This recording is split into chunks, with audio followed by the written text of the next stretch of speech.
Oh yeah, this is great. Braj Leela. From that time, and that was rag. That's rag. I said, I want this. I don't know what it is. I don't know what. I want to.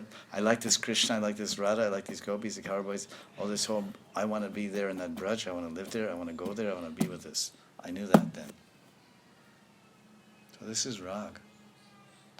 Rupa Goswami says the same thing. When you see particular murtis, when you see some Rasalila drama, or you read some lilas about Krishna, Vrindavan, all the different Brijvasis and all the different rasas, and your heart reaches out. You're not spontaneous, but in one sense you can say, it's just, your heart reaches out to Krishna in that loving mood of, it's called rati, stahi rati, and loving mood of a friend or a mother or a servant or a gopi, beloved, then that's where it starts.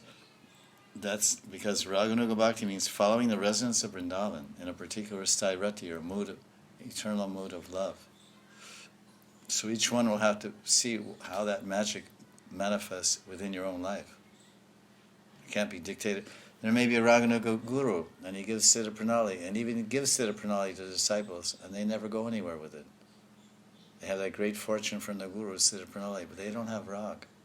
The guru is just unlimitedly Karunamayi, Vaishnav Kripambudi. Karunamayi Radharani.